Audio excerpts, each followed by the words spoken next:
आप सभी को जय मसीह की। हमारा ये वीडियो मसीहियों को बाइबल सिखाने के लिए है। किसी अन्य धर्म की आलोचना करना हमारा उद्देश्य नहीं है। इस वीडियो में प्रभु के दास ने बताया है कि यहूदियों और प्रेरितों के बीच में क्या डिफरेंस है, कहाँ से फूट पड़ी और प्रेरित अलग हुए और यहूदी अलग हुए। इन सारी बातों को प्रभु के दास ने बताया है। आइए प्रभु के दास सुनते हैं। उससे पहले अगर आपने हमारे चैनल को सब्सक्राइब नहीं किया तो सब्सक्राइब कर लें, बेल आइकन दबा दें और मसीह परिवार का सदस्य बन जाएं और मसीह के प्रचार को फैलाने में हमारी सहायता और मदद करें। तीसरे पद में वचन कहता है, और वे बहुत दिन तक वहाँ रहे और प्रभु के भरोसे पर हियाव से बातें करते थे, और वह उनके हाथों से चिन्ह और अद्भुत काम करवाकर अपने अनुग्रह के वचन पर गवाही देता था। देखिए, परमेश्वर का अद्भुत काम है जो परमेश्वर के सेवकों के द्वारा उस युग में किया गया।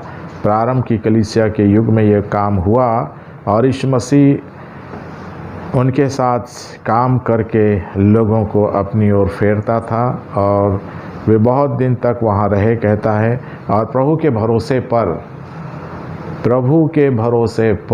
हियाव से बातें करते थे।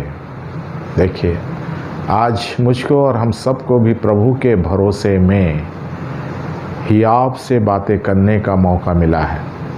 हम प्रभु के भरोसे में प्रभु की बातें करेंगे तो हमको हियाव मिलेगा। यदि हम प्रभु के भरोसे में ना रहकर अपने भरोसे में या किसी और के भरोसे में बातें करेंगे प्रभु के बारे में, तो हमको हियाव नहीं मिलेगा, परंतु हम डरपोक होते चले जाएंगे। जैसे पौलुस, याकूब, यूहन्ना, पौलुस, तीमुथियुस, ये सब प्रभु के भरोसे में बड़े हियाव के साथ बातें करते थे, और तब यीशु मसीह उनके हाथों से चिन्ह और अद्भुत काम करवाकर अपने अनुग्रह के वचन पर गवाही देता था। देखिए, अनुग्रह के वचन पर प्रभु यीशु मसीह गवाही देता था। तो आज भी ये अनुग्रह का वचन मेरे और आपके पास है। आज भी प्रभु यीशु मसीह आत्मा में है, और आज भी प्रभु यीशु मसीह के भरोसे में यदि कोई भी काम करेगा तो प्रभु यीशु मसीह उस व्यक्ति के साथ होकर चिन्ह और अद्भुत काम करके अनुग्रह के वचन पर गवाही देगा। तो काम जैसा करना है, बाइबिल हमको उसका संदेश दे रही है। फिर चौथा पद कहता है, परंतु नगर के लोगों में फूट पड़ गई। देखिए, नगर के लोगों में फूट पड़ गई। इससे कितने तो यहूदियों की ओर और कितने प्रेरितों की ओर हो गए। देखिए, यहाँ से शैतान ने डिवाइड कर दिया, बंटवारा कर दिया। शैतान का काम है शुरू से अदन की बारी से उसने मनुष्य को परमेश्वर से अलग करके अपनी ओर कर लिया।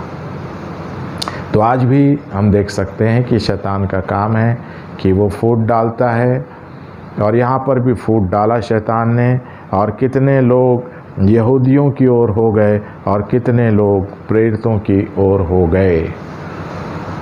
तो परमेश्वर पेंतिकुस्त के दिन से इस पृथ्वी पर जो काम कर रहा है वो प्रेरितों के द्वारा कर रहा है। पेंतिकुस्त के दिन से यहूदियों के द्वारा जो काम होता था उसको परमेश्वर ने विराम दे दिया। परमेश्वर ने यहूदियों के द्वारा जो काम करता था उसको प्रभु यीशु मसीह के जी उठने के बाद और पेंतिकुस्त को पवित्र आत्मा के इस पृथ्वी पर भेजे जाने के बाद परमेश्वर ने यहूदियों के माध्यम से काम बंद कर दिया, और प्रेरितों के माध्यम से परमेश्वर और उसकी आत्मा इस पृथ्वी पर काम करने लगी। तो दोनों के बारे में हम देखेंगे। यहूदियों के बारे में देखेंगे कि यहूदियों के माध्यम से परमेश्वर काम क्यों बंद कर दिया, और इसलिए परमेश्वर आगे बताना चाहता है। उसी के 17 अध्याय के 5 पद में, प्रेरितों काम 17 के 5 में लिखा है, परंतु यहूदियों ने डाह से भरकर बाजारू लोगों में से कई दुष्ट मनुष्यों को अपने साथ में ले लिया और भीड़ लगाकर नगर में हुल्लड़ मचाने लगे और यासोन के घर पर चढ़ाई करके उन्हें लोगों के सामने लाना चाहा। देखिए, परमेश्वर इन बातों को बता रहा है कि जब परमेश्वर का पुत्र काम शुरू किया, उसके बाद स्वर्गारोहण के बाद प्रेरितों ने पवित्र आत्मा की अगुवाई में काम शुरू किया, तो बाइबल कह रही कि यहूदियों ने डाह से भरकर, देखिए यहूदी परमेश्वर के कहलाकर, यहूदी परमेश्वर के द्वारा काम को करके डाह से भर के, जलन से भर के, घमंड से भरकर जीवन व्यतीत करते थे। जैसे परमेश्वर को डाह, जलन और घमंड पसंद नहीं है, तो यहूदियों के जीवन में ये बातें आईं कि वो डाह से भर गए, जलन से भर गए, और कहता है कि बाजारू लोगों में से कई दुष्ट मनुष्यों को अपने साथ ले लिया। देखिए, बाइबल कहती है कि यहूदी परमेश्वर की जाति, तो परमेश्वर की जाति को शैतान ने कैसे अपनी ओर कर लिया, और बाजारू लोगों को यहूदियों ने अपनी ओर करके नगर में कहते हैं कि हुल्लड़ मचाया, हुल्लड़ मचाया, हुल्लड़ मचाने लगे। यासोन के घर पर चढ़ाई करके उन्हें लोगों के सामने लाना चाहा। तब देखिए, आज परमेश्वर इन बातों को हमको बता रहा है कि यहूदियों के माध्यम से जो काम होना था यीशु मसीह का, वो यहूदियों ने यीशु मसीह के काम का सहयोग नहीं किया। यहूदियों ने यीशु मसीह के काम का विरोध किया। तो इसलिए परमेश्वर यहूदियों का काम में विराम दे दिया। और यहूदियों के बारे में जानना चाहेंगे तो रोमियो की पुस्तक में लिखा है, पूरे प्रेरितों के काम को पढ़िए, सब बातें इसमें स्पष्ट हैं। सारी चीज़ें यहूदियों का लेबल में काम हुआ है, यहूदियों के लेबल में पूरा काम हुआ है, और इसलिए यीशु मसीह यहूदियों के लेबल को निकाल करके प्रेरितों का लेबल लगा दिया है। तो रोमी 2 अध्याय में लिखा है कि यदि तू यहूदी कहलाता है और व्यवस्था पर भरोसा रखता, देखिए यहूदी कहलाते थे और परमेश्वर की व्यवस्था पर भरोसा रखते थे, और परमेश्वर के विषय में घमंड भी करते थे। यहूदी लोग यही कहते थे कि हमारे पास परमेश्वर की दी हुई व्यवस्था है।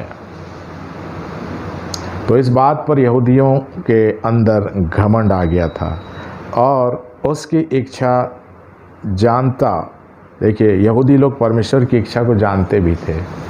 रोमी 2 अध्याय में हम पढ़ रहे हैं 17 और 18 पद में, और उसकी इच्छा को जानता और व्यवस्था की शिक्षा पाकर उत्तम उत्तम बातों को प्रिय जानता। देखिए, यहूदी लोग बहुत सी बातों को उत्तम उत्तम जान के प्रिय जानते थे।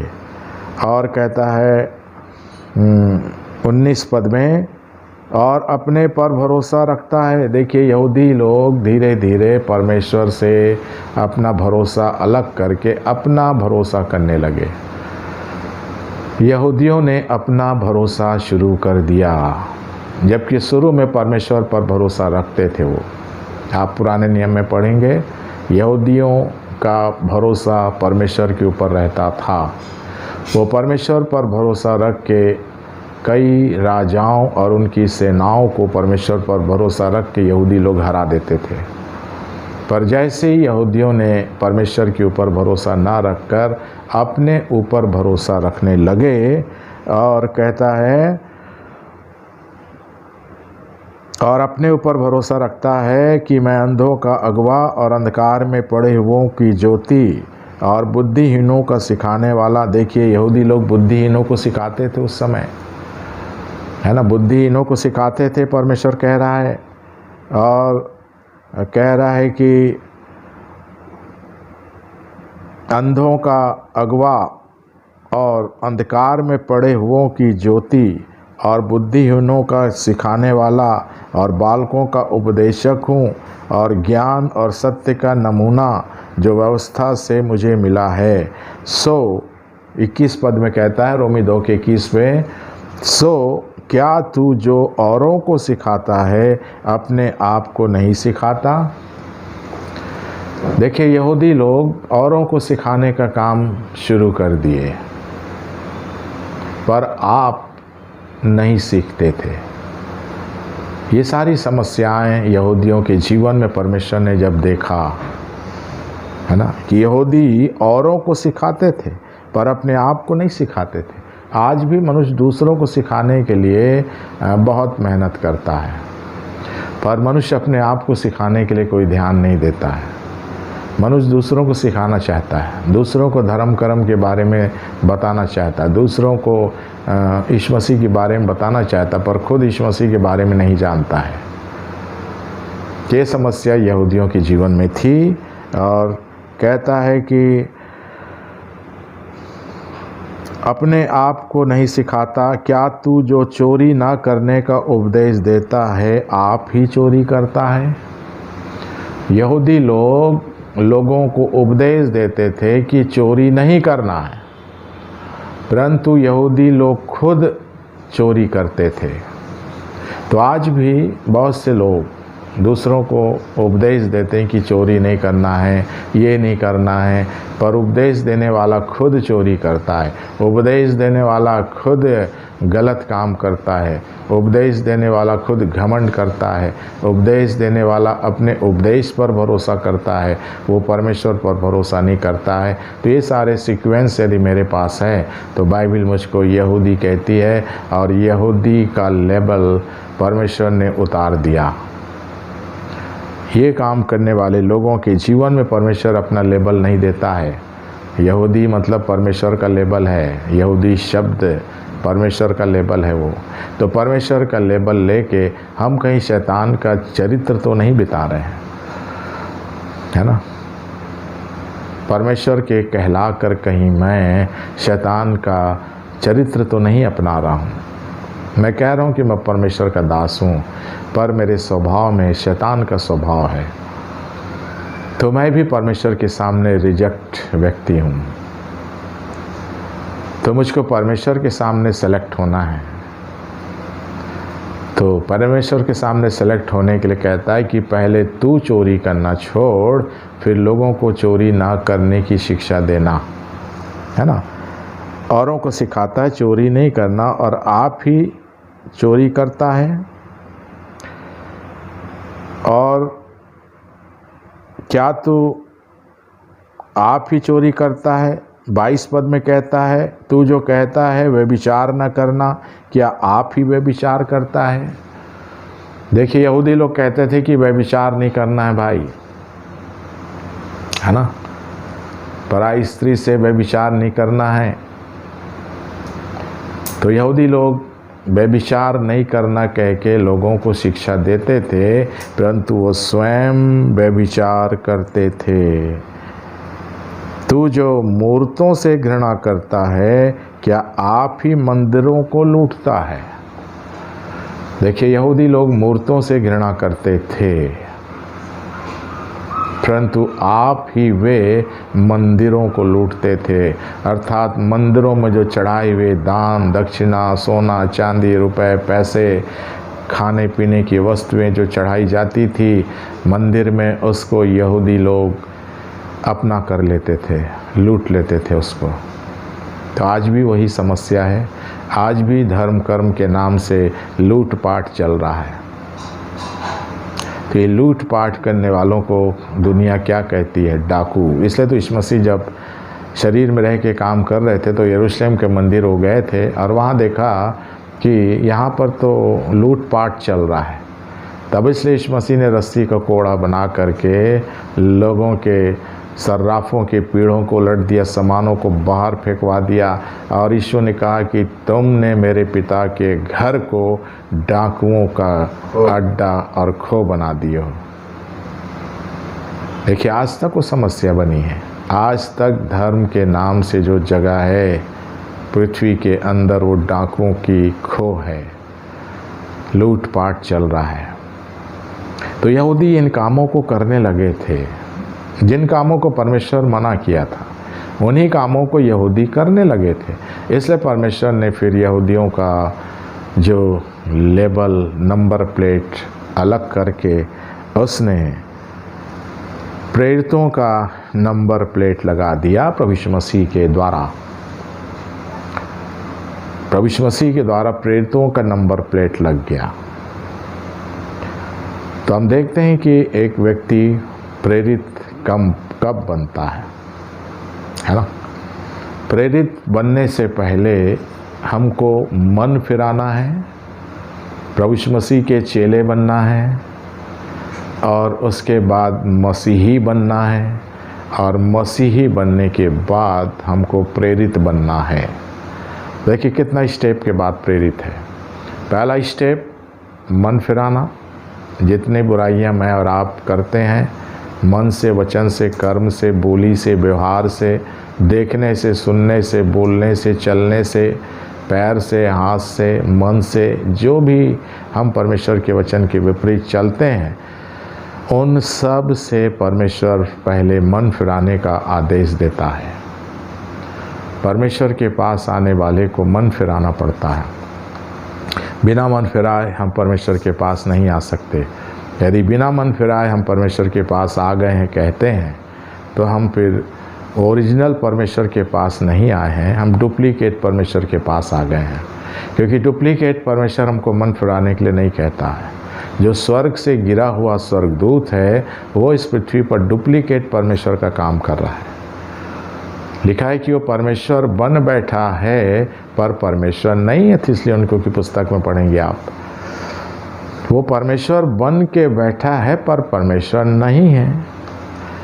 तब डुप्लीकेट परमेश्वर के पास सब चलता है। झूठ भी चलता है, व्यभिचार भी चलता है, चोरी भी चलता है, मंदिरों को लूटने का काम भी चलता है, ये भी चलता है, वो भी चलता है। डुप्लीकेट परमेश्वर अर्थात जो स्वर्ग से गिरा हुआ स्वर्गदूत है, वो टाइम बीइंग कुछ समय के लिए परमेश्वर बन के, डुप्लीकेट परमेश्वर बन के सारे पृथ्वी के मानव जातियों को गुमराह करके रखा है।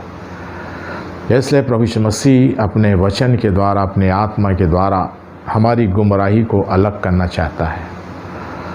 यदि हम गुमराह हो करके, यदि हम डुप्लीकेट परमेश्वर के साथ रह के धर्म और कर्म का काम कर रहे हैं, तो आज हम उससे छुटकारा पा सकते हैं। तो इसलिए देखिए सारी चीज़ें इसमें लिखी हैं, बाइबल के अंदर लिखी हैं। और देखते हैं कि यहूदियों की ओर, प्रेरितों की ओर हो लिए, है ना। तो यशायाह 37 अध्याय के 7 पद में लिखा है, प्रेरित किसको कहते हैं। यशायाह 37 अध्याय उसके 7वें पद में लिखा है, यशायाह 37 और उसका 7वां पद कहता है, सुन मैं उसके मन में प्रेरणा करूँगा। देखिए, मन में प्रेरणा करूँगा। परमेश्वर कहता है कि मैं उसके मन में प्रेरणा करूँगा, जिससे वह कुछ समाचार सुनकर अपने देश को लौट जाए, और मैं उसको उसी के देश में तलवार से मरवा डालूँगा। देखिए हिजकिय्याह राजा के समय की घटना है। पूरे 37 अध्याय को आप 1 पद से 6 पद तक पढ़ सकते हैं, है ना। परमेश्वर कहता है कि मैं उसके मन में प्रेरणा करूँगा, है ना, प्रेरणा करूँगा कि वो कुछ समाचार सुनकर अपने देश को लौट जाए, और मैं उसको उसी के देश में तलवार से मरवा दूँगा। तब देखिए परमेश्वर कह रहा है कि परमेश्वर के द्वारा, उसके वचन के द्वारा जो प्रेरणा पाते हैं, वचन के द्वारा हमारे मन में परमेश्वर प्रेरणा देता है, प्रेरित करता, उस्काता है। तो परमेश्वर मेरे मन में प्रेरित कर रहा है, प्रेरणा दे रहा है, तो उसको मुझको किससे मिलान करना है कि ये परमेश्वर के द्वारा मुझको प्रेरित किया जा रहा है, ये वचन के द्वारा। ये वचन मेरे और आपके मन में रहेगा, तब इस वचन के सहारे परमेश्वर हमारे मन में प्रेरणा करता है, प्रेरित करता है। जिस काम को देखिए परमेश्वर के लोगों ने किया, पहला इतिहास 28 अध्याय में लिखा है, पहला इतिहास की पुस्तक उसका 28 अध्याय में लिखा है पहला इतिहास उसका 28 अध्याय और उसके 12 पद में लिखा है, जिसको हम देखेंगे। इसलिए बाइबिल को पढ़ लीजिए ध्यान से। आज बाइबिल पढ़ने का समय है, बाइबिल सुनने का समय है, बाइबिल के अनुसार चलने का समय है। जब तक शरीर और संसार में है तब तक हमको ये समय दिया गया है, और शरीर का समय समाप्त होगा, फिर बाइबिल पढ़ने का और सुनने का और इस पर चलने का समय नहीं दिया जाएगा। इसलिए आज जो समय है वो परमेश्वर हमको बता रहा है। पहला इतिहास 28 अध्याय के 12 पद में, और यहोवा के भवन के आंगनों और चारों ओर की कोठरियों और परमेश्वर के भवन के भंडारों और पवित्र की हुई वस्तुओं के भंडारों के जो जो नमूने ईश्वर के आत्मा की प्रेरणा से उसको मिले थे, वे सब दे दिए। देखिए, परमेश्वर वचनों में हमको स्पष्टीकरण दे रहा है, पर हम वचन से स्पष्टीकरण नहीं लेना चाहते हैं। हम अपने मन से स्पष्टीकरण लेते हैं, या दूसरे के मन से स्पष्टीकरण लेते हैं, या भीड़ के मन से स्पष्टीकरण लेते हैं, और जहाँ पर हम शैतान के जाल में फंस जाते हैं। तो देखिए, परमेश्वर साफ कह रहा है, और यहोवा के भवन के आंगनों और चारों ओर की कोठरियों और परमेश्वर के भवन के भंडारों और पवित्र की हुई वस्तुओं के भंडारों के जो जो नमूने ईश्वर की आत्मा की प्रेरणा से और उसको मिले थे, वे सब दे दिए। देखिए, हर स्थान में परमेश्वर की आत्मा की प्रेरणा की ज़रूरत है। तो परमेश्वर की आत्मा मुझको प्रेरणा दे रही है, उसका टेलीकास्ट है परमेश्वर का वचन। परमेश्वर के वचन से यदि हम टेली करते हैं कि ये परमेश्वर की आत्मा मुझको प्रेरणा दे रही है, यदि वचन में उसका मिलान हो जाता है, तब उसको आप ओके कर दीजिए।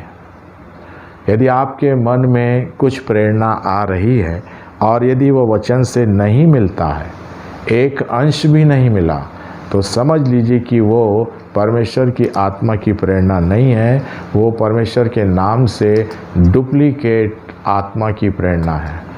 देखिए, परमेश्वर बता रहा है कि स्वर्ग से गिरा हुआ स्वर्गदूत स्वर्ग में परमेश्वर बनना चाहता था, नहीं बन पाया, स्वर्ग से गिरा दिया गया, और उसके बाद वो इस पृथ्वी पर डुप्लीकेट परमेश्वर बन के काम कर रहा है। फिर यीशु मसीह के युग में डुप्लीकेट यीशु मसीह बन के काम किया। फिर अभी पवित्र आत्मा का युग चल रहा है, और पवित्र आत्मा के युग में वो डुप्लीकेट पवित्र आत्मा का काम कर रहा है। इसलिए ओरिजिनल परमेश्वर, ओरिजिनल यीशु मसीह, ओरिजिनल पवित्र आत्मा इस वचन से एक अंश हट के न चलता है, न बोलता है, न सीखता है, न सिखाता है। इसलिए वचन की 100% जानकारी मेरे हृदय में, मेरे मन में, मेरे विवेक में, इसके अनुसार चलने के माध्यम से मुझको परफेक्ट जानकारी मिलती है। यदि मैं और आप इस वचन के अनुसार नहीं चल रहे हैं, तो हमको वचन की पूरी परफेक्ट जानकारी हमको परमेश्वर नहीं देता है। वचन के अनुसार चलने वालों को परमेश्वर पूरी परफेक्ट जानकारी मनुष्य को इस वचन के द्वारा देता है। तो दूसरा इतिहास 18 अध्याय में लिखा है, दूसरा इतिहास 18 अध्याय उसका 31 पद में लिखा है, सो जब रथों के प्रधानों ने यहोशापात को देखा, तब कहा, इज़राइल का राजा वही है, और उसी से लड़ने को मुड़े। इस पर यहोशापात चिल्ला उठा। तब यहोवा ने उसको उसकी सहायता की, और परमेश्वर ने उनको उसके पास से फिर जाने की प्रेरणा की। देखिए, सब चीज़ों को देखिए, बाइबल में सब लिखा है। यहोशापात, सो जब रथों के प्रधानों ने यहोशापात को देखा, तब कहा, इज़राइल का राजा वही है, और उसी से लड़ने को मुड़े। है ना, इज़राइल का राजा वही है, चलो उसी से लड़ें।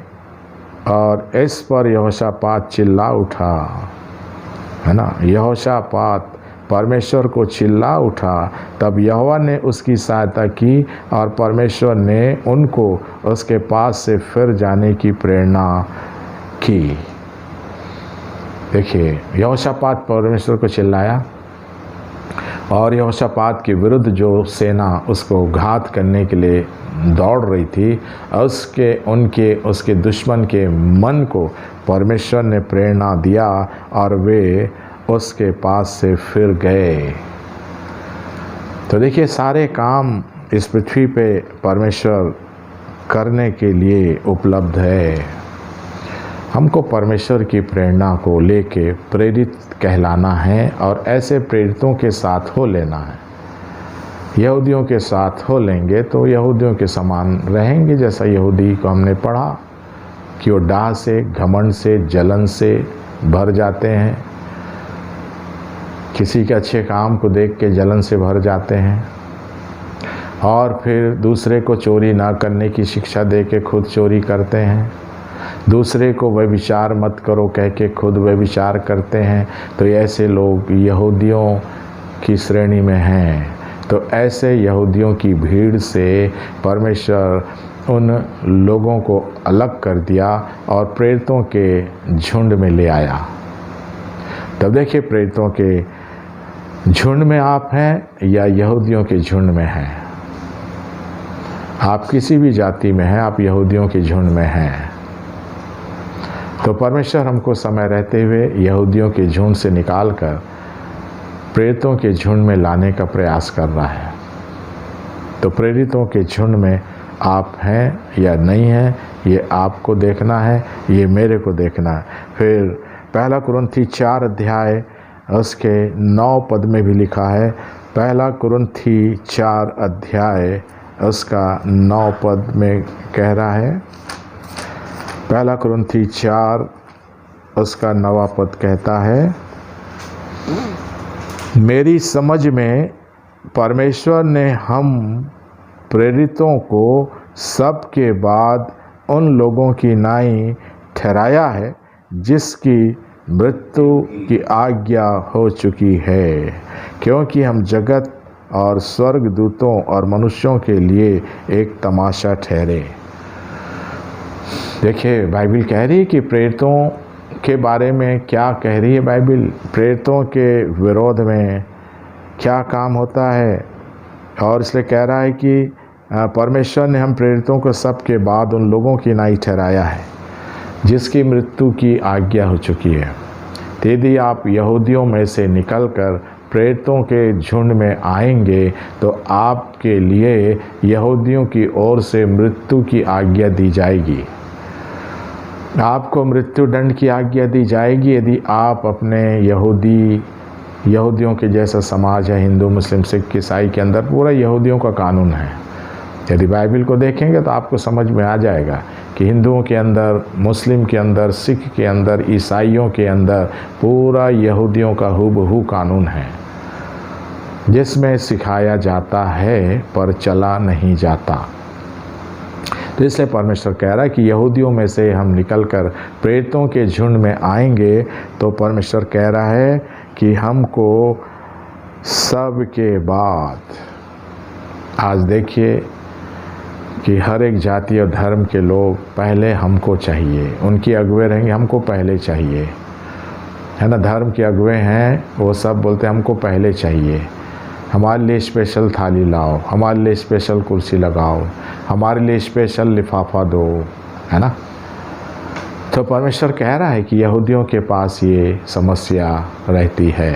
तो यदि आप यहूदियों में रहेंगे, यहूदियों के झुंड में रहेंगे, चाहे ईसाई का झुंड हो, चाहे हिंदुओं का झुंड हो, चाहे मुस्लिम का, चाहे सिख का झुंड हो, इनके अंदर यहूदियों की व्यवस्था, रीति विधि व्यवस्था चलती है जिसका परमेश्वर से कोई लेना देना नहीं है।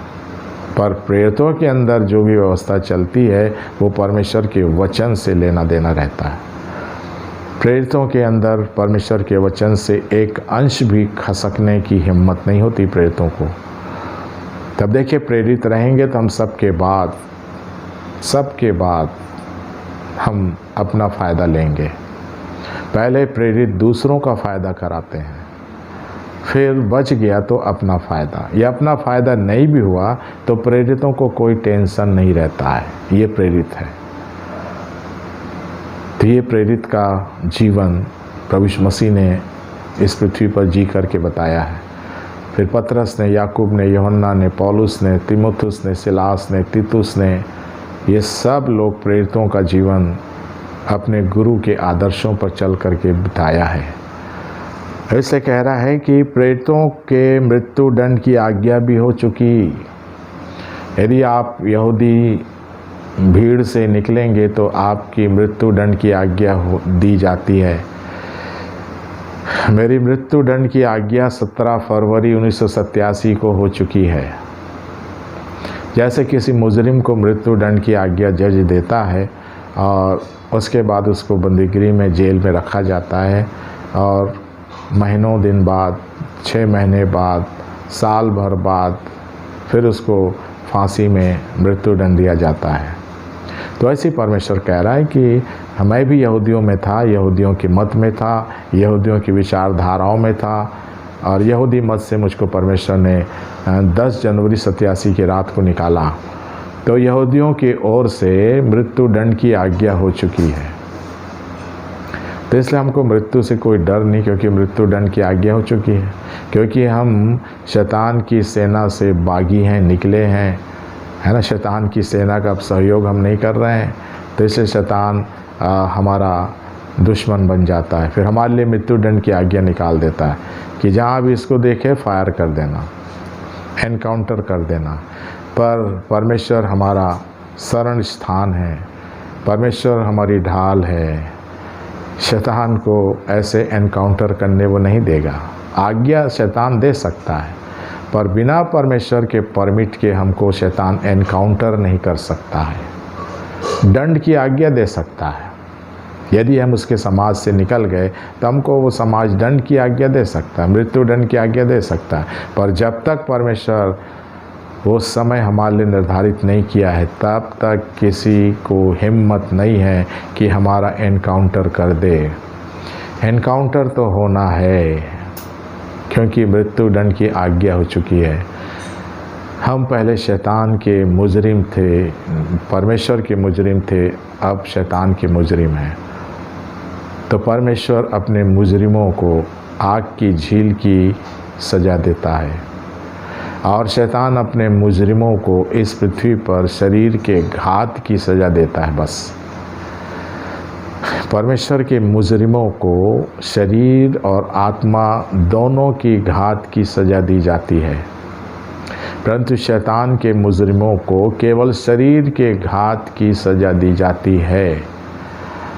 तो अपने को ये अच्छा लगा, अपने को ये कानून अच्छा लगा कि चलो भाई हम परमेश्वर के प्रेरितों के साथ मिल लें, भले शरीर को शैतान घात करेगा, कर देगा, पर आत्मा तो बच जाएगी।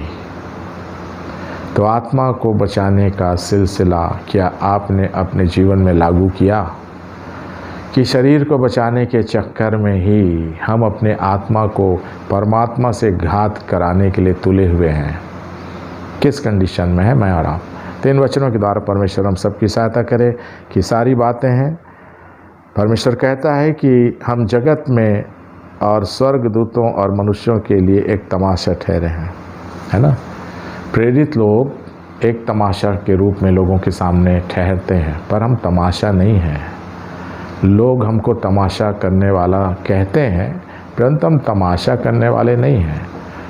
तमाशा करने वाले तो वे हैं जो नगर के लुच्चों को अपने तरफ करके परमेश्वर के प्रेरितों को घात करते हैं। तो इन सब चीज़ों को आज समय रहते हुए हम सब देख लें, नहीं तो फिर हम परमेश्वर के मुजरिम बन के जी रहे हैं और परमेश्वर के मुजरिम बन के मर गए तो परमेश्वर हमारी आत्मा को आग की झील की सज़ा दे देगा। और तब उसके बाद ना हमको प्रेरित छुड़ाने आएंगे, ना यहूदी छुड़ाने आएंगे, ना हमारा समाज छुड़ाने आएगा, ना हमारे माता पिता छुड़ाने आएंगे। दुनिया की जेल में बेल हो सकती है, परंतु परमेश्वर की जेल में बेल नहीं होती है। इसलिए जेल में जाने से पहले आज प्रभु यीशु मसीह हर मुजरिमों का बेल कराने के लिए खड़ा है। तो यीशु मसीह से बेल करा लीजिए, तो आप परमेश्वर के सज़ा से बच जाएंगे। शैतान की सज़ा से मत डरिए। मैं नहीं डरता हूँ शैतान की सज़ा से। क्या करे कि बाइबल में लिखा है लूका 12 में, जो शरीर को घात करते हैं उनसे मत डरना। लूका 12 में यीशु मसीह ने साफ कह दिया, जो शरीर को घात करते हैं उनसे मत डरना, परंतु शरीर और आत्मा दोनों को घात कर सकता परमेश्वर, उसी से डरना। तो प्रेरित लोग परमेश्वर से डरते हैं, यहूदी लोग दुनिया से डरते हैं। जितने यहूदी हैं, हिंदू मुस्लिम सिख ईसाई, सब यहूदियों का कानून मानते हैं। सब अच्छे से पढ़ लीजिए बाइबल को, पूरा यहूदियों का कानून चलता है। हिंदुओं के अंदर, मुस्लिम सिख ईसाई के अंदर पूरा यहूदियों का कानून है। परमेश्वर का कोई कानून नहीं कहीं भी। तो परमेश्वर का कानून कैसे मानेंगे? हम प्रेरित नहीं बने हैं तो कहाँ मानेंगे? यहूदी कभी भी परमेश्वर का कानून नहीं मानता, जानता है। यहूदियों लोगों को परमेश्वर का कानून मालूम है, व्यवस्था मालूम है, सिखा रहे हैं, बता रहे हैं, पर मान नहीं रहे हैं। तो इसलिए मानना है तो आज समय है, नहीं तो फिर दूसरा कुरिन्थी की पुस्तक उसका 4 अध्याय उसके 12 पद में भी बाइबल हमको कुछ बताना चाह रही है। दूसरा कुरिन्थी 4 अध्याय उसका 12 पद, सो मृत्यु तो हम पर प्रभाव डालती है, पर जीवन तुम पर। देखिए, यदि आप प्रभु यीशु मसीह के वचन के अनुसार चलकर, प्रेरित बनकर यदि आप किसी को प्रभु यीशु मसीह के पास ले आते हैं, तो आपके जीवन में मृत्यु प्रभाव डालेगी, पर उसके जीवन में जीवन प्रभाव डालेगा। तो जीवन का प्रभाव डालने वाला असली है कि मृत्यु का प्रभाव डालने वाला असली है? तो इन सब चीज़ों को आपको जोड़ घटाना करना है आपके लिए, मेरे को जोड़ घटाना करना है मेरे लिए। हर व्यक्ति अपना अपना जोड़ घटाना कर ले इस पुस्तक के सहारे। इस पुस्तक के सहारे हर व्यक्ति अपना अपना जोड़ घटाना कर ले कि उसके हिस्से में क्या आने वाला है, मेरे हिस्से में क्या आने वाला है। ये शरीर में रहकर मैं और आप इस पुस्तक के बेस में जोड़ घटाना कर लें, नहीं तो फिर मृत्यु के बाद जोड़ घटाना नहीं होगा। क्योंकि मृत्यु के बाद तो हमको परिणाम मिल जाएगा, रिजल्ट मिल जाएगा। बेटा तू यहूदी बन के रहा, और यहूदियों के लिए कोई स्वर्ग में जगह नहीं है, क्योंकि यहूदी घमंड करते थे, यहूदी डाह करते थे, यहूदी जंगली लोगों को, बाजारू लोगों को भीड़ में उस्का करके परमेश्वर के काम का विरोध करते थे। वो चोरी ना करने की शिक्षा देकर खुद चोरी करते थे, वो व्यभिचार ना करो कह के खुद व्यभिचार करते थे, वो कहते थे कि मूर्तों को मत लूटो, वो खुद मंदिरों को लूटते थे। तो सब चीज़ों को बाइबल से आज मेरे को और आपको सीखना है। फिर दूसरा कुरिन्थी 11 में भी लिखा है, मैं तो समझता हूँ कि किसी बात में बड़े से बड़े प्रेरितों से कम नहीं। देखिए, पौलुस बोल रहा है कि मैं किसी बात में बड़े से बड़े प्रेरितों से कम नहीं हूँ भाई, है ना। यदि वक्तव्य में अनाड़ी हूँ तो भी ज्ञान में नहीं हूँ, वरन हमने इसको हर बात में सब पर तुम्हारे लिए प्रकट किए हैं। तो देखिए, प्रेरितों के युग में हम जी रहे हैं। ये प्रेरितों का युग चल रहा है, और प्रेरितों के काम की पुस्तक बंद नहीं हुई, अभी भी वो लिखी जा रही है। आप प्रेरितों के काम 28 अध्याय को देख लेंगे, उसके अंत में क्या लिखा है। प्रेरितों का काम 28 का अंतिम पद को पढ़िए। इसलिए बाइबल नहीं पढ़ रहे हैं तो पढ़ना शुरू कर दीजिए, मन नहीं फिरा है तो मन फिरा लीजिए। यहूदियों से अलग नहीं हुए हैं, प्रेरितों में शामिल नहीं हुए हैं, तो अलग होकर प्रेरितों में शामिल हो जाइए, तो आपकी और भलाई है, नहीं तो फिर आगे बुराई है, आगे बुराई है ना। प्रेरितों का काम 28 अध्याय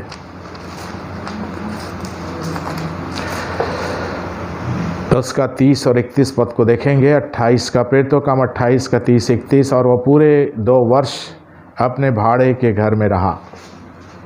देखिए, पौलुस पूरे 2 वर्ष किराए के घर में रहता था और जो उसके पास आते थे उन सब से मिलता रहा और बिना रोक टोक बहुत निडर होकर परमेश्वर के राज्य का प्रचार करता और प्रभु यीशु मसीह की बातें सिखाता रहा। प्रेजेंट एंड कंटिन्यू में है ये पुस्तक। प्रेरितों की पुस्तक अभी भी लिखित जारी है। यहूदियों की पुस्तक भी लिखी जा रही है और प्रेरितों की पुस्तक भी लिखी जा रही है। तो आप यहूदियों में पाए जाते हैं या प्रेरितों में पाए जाते हैं? यहूदियों में पाए जाते हैं तो उस पुस्तक में भी आपका यहूदी संस्कार, यहूदी लेन देन है ना, घमंड, जलन, ईर्ष्या, द्वेष, झूठ, मतवालापन, तीज, त्यौहार, पर्व, ये सब यहूदियों का देन है। ये सब लिखा, पढ़िए, सब लिखा। यहूदियों के आराधनालय, यहूदियों का मंडप का पर्व, यहूदियों का ये, यहूदियों का वो, यहूदियों का ये। तो पूरा तो यहूदियों का हम लेके चल रहे हैं दुनिया में। कोई भी जाति का हो, पृथ्वी का कोई भी जाति हो, उसके पास जो कुछ है यहूदियों का संस्कार है। प्रभु यीशु मसीह का संस्कार नहीं है किसी के पास, परमेश्वर का संस्कार नहीं है किसी के पास। तो प्रभु यीशु मसीह के संस्कार और परमेश्वर के संस्कार पे चलने वालों को प्रेरित कहा जाता है। तो आप किसके संस्कार में चल रहे हैं ये आप देखिए, मैं किसके संस्कार में चल रहा हूँ ये मैं देखूँ। तो देखिए, परमेश्वर सब कुछ हमको बता दिया कि आज मैं और आप कहाँ हैं, प्रेरितों की भीड़ में हैं या यहूदियों की भीड़ में हैं। यहूदियों की भीड़ में हैं तो हम नुकसान में हैं, प्रेरितों की भीड़ में हैं तो हम फ़ायदे में हैं। प्रेरितों की भीड़ में आज को नुकसान हो सकता, आज नुकसान है, प्रेरितों को आज नुकसान है, पर मृत्यु के बाद फ़ायदा ही फ़ायदा है।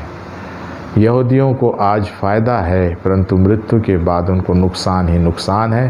तो इन बातों के लिए परमेश्वर हम सब की मदद करें, हम इन बातों को ध्यान करें, गौर करें कि आप किसकी ओर हैं। जिसकी ओर रहेंगे उसी की ओर का हमारे पास प्रोग्राम रहेगा। यहूदियों की ओर है तो यहूदियों का प्रोग्राम हमारे पास रहेगा, प्रेरितों की ओर है तो प्रेरितों का प्रोग्राम मेरे पास रहेगा। और प्रेरितों का प्रोग्राम पूरा बाइबिल से मिलता जुलता है। यहूदियों का प्रोग्राम बाइबिल से नहीं मिलता है, बाइबिल से हट कर के है। तो बाइबिल से हटकर प्रोग्राम मेरे पास है तो मैं यहूदी हूँ। बाइबिल में जो लिखा है उसको आज किसी ने कंडक्ट नहीं किया, किसी ने उसको फॉलो नहीं किया और दावा करते हैं, दम भरते हैं कि हम जूते परमेश्वर के हैं या हम यीशु मसीह के हैं। ऐसे कह देने से काम नहीं चलता है कि हम बालकों के मैनेजर हैं, कह देने से काम नहीं चलेगा। हम यीशु मसीह के हैं कह देने से काम नहीं चलेगा। प्रभु यीशु मसीह की कानून व्यवस्था का पालन करने वाले प्रेरित कहलाते हैं, यहूदियों का पालन करने वाले यहूदी कहलाते हैं। सो इन बातों के लिए परमेश्वर हम सब की, हमारे घरानों के साथ मेरे सुनने वाले भाई बहनों के मदद और अगुवाई करे। प्रार्थना करेंगे। अनुग्रहकारी दयालु परमेश्वर उद्धारकर्ता यीशु मसीह में धन्यवादित हैं तो उन्हें हम पर अनुग्रह किया, हमारे जीवनों की सुधि ली। फिर से आज इस वचन को मुझको मेरे प्रियों के साथ आत्मसात करने के लिए पवित्र आत्मा की अगुवाई दिया। मैं तुझको धन्यवाद देता हूँ पिता। और मैं भी कई वर्ष पूर्व यहूदियों की प्रथा में, यहूदियों के रीति विधि व्यवहार में मैं पाया जाता था, परंतु तूने पिता मुझको यहूदियों की भीड़ से निकालकर प्रेरितों की भीड़ में ला के खड़ा किया, जहाँ मेरे लिए आनंद है, शांति है, उद्धार है, स्वर्गीय धाम है। इसलिए मुझको प्राण देर तक प्रेरितों के झुंड में बने रहने के लिए स्थिर और बलवंत करना। और मेरे सुनने वाले भाई बहनों को भी इन बातों को चेतावनी तो ने दिया कि वे भी आज इस वचन के प्रकाश में देख लें कि वो यहूदियों की झुंड में है या प्रेरितों के झुंड में है। यदि यहूदियों के झुंड में है तो हमारी आत्मा की हानि होनी है, यदि प्रेरितों के झुंड में है तो हमारे शरीर की हानि हो सकती है, परंतु इसके बाद आत्मा की हानि नहीं हो सकती है। सो इन वचनों को हम सबों को देकर, मेरे प्रियों को देकर आशीषित किया। मैं धन्यवाद देता हूँ और इसके बाद की सारी बातों को तेरे हाथों में सौंपता हूँ। और इस विनती को हम सबके उद्धारकर्ता यीशु मसीह के नाम से मांगते पिता, सुनिए और ग्रहण कीजिए।